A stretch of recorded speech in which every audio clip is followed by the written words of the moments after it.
Alright, so this is the Mclaren P1. Minute for the first time, pretty exciting. Right off the bat, a lot more turbo noise than the 650 I just drove. But some specs that you probably already know: 3.8 liter twin turbo V8. It's a hybrid, so it's got an electric motor. Combined output 903 horsepower. It's 3,300 pounds, 0 to 60 in under 2.8 seconds. So what do you like about this car as an owner yourself? It's a hot run. It's an exciting car. I mean, the acceleration and the grip and really everything about it is pretty exciting. So we're in full track mode right now. It's got a similar adjustability as the 12C and 650S with normal sport and track for the suspension as well as the transmission. Definitely firmer ride. And then of course one difference, it's got race mode, which lowers the car 50 millimeters, raises the wing by 300 millimeters, and makes it not street legal anymore. So this car has a lot of hype behind it. Do you think it exceeded your expectations, or?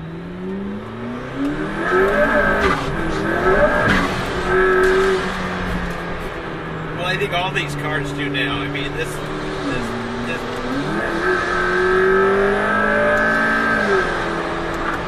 you know, you've gone away from this normally aspirated or turbocharged generic engine performance to hybrid technology, and hybrid technology just creates instant power. You know, you're so used to a car, you know, increasing in RPM and increasing in boost and increasing in terms on the cam. So you have, you know, kind of a buildup of power, where this is like an on-off switch. You know, it's just, if you touch the throttle, you have whatever you want. So.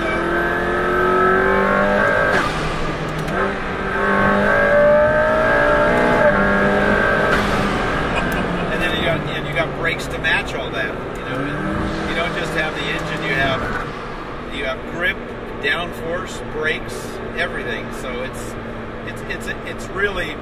I always said that the 959 was, to me, the best of all modern era supercars, being from the 80s forward, because every time I got in something new, if I went back and got in one of our 959s with the development we've done, it was still faster, handled better, stopped as good, if not better, than anything else I was in.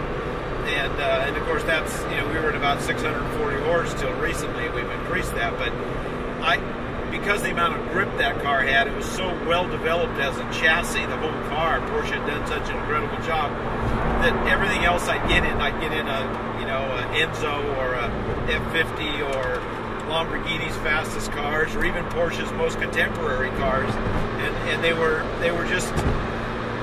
comparable, and usually in some area not as well refined a car to drive. And then these cars came out. All of these cars came out from Ferrari and Porsche and Mclaren, and it just moved the goalpost to an entirely different dimension now. And it's funny because it's a dimension beyond the race cars. I mean, I've driven some extremely quick race cars, you know, from Group C cars to the RS Spider Porsches and stuff. And you think, man, these are unbelievable. Well, they are, except they're, you know, though that's a 540 horsepower car. This is a 900 plus horsepower car. That doesn't have the hybrid technology. This is, you know, this has all that. So it's very different. And you know, you put slicks on one of these cars, and those race cars would look pretty dated in a lot of ways. So it's very different now. So have you driven the LaFerrari in 918? I have, yeah. What do you think in comparison? Well, I love them all. They're all awesome. They're all different. They're all very different cars to drive. The 918 is the most refined with the all-wheel drive and the way it drives. There's no question. And I said, this is kind of like the bad boy of the three. I consider this the bad boy of the three cars. The 918 is the most sophisticated, and the LaFerrari is Italian. So and that's cool that they're all that different. Yeah. And yet when you look at the performance criteria on the three cars, they're almost all identical. Yeah.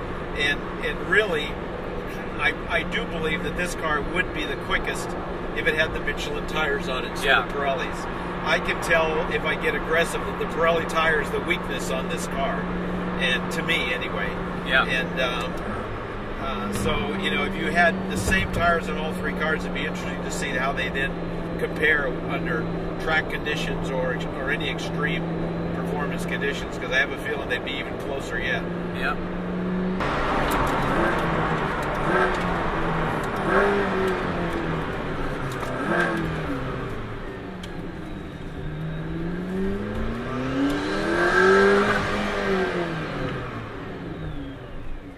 This car sounds great too. Yeah, it sounds way better than I would have thought. Shrieking sound, you know?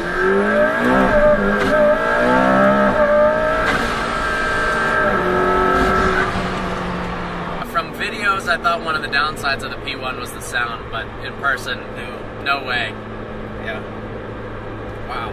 Wastegate noise is awesome. It's got a great shriek to it. Yeah. Head and legroom's actually pretty good. Do what? I said head and legroom in this thing's pretty good. Its visibility is great out of the car. Yeah. There's, you know, out the back window, actually, it's excellent. In the back, behind you can see, if there's 3 lanes, you can see all 3 lanes. Yep. Behind you. And the mirrors work great. You know, the windscreen and everything else has great visibility. The only thing that it had as a drawback when I got it was this panel in the front of the dash. They painted that, and they painted it kind of a satin finish, but you get that reflection in the windshield. Yeah. And I took that panel and recovered it in the same Mclaren. Yep. And then the reflection was gone. Nice.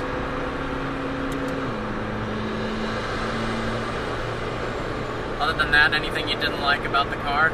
No. No? Pretty perfect? Yeah, pretty perfect. Yeah, I mean, I didn't like all the bright colors they're doing, and that's fine. I mean, everybody to their own color, and I'm kind of glad all they offered was a bunch of really bright colors, because I wanted mine very subtle.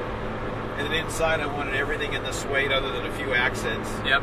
And I really wanted, you know, the P1 logo instead of the swoosh on everything and the Mclaren emblem. But, you know, everything, the car is pretty awesome.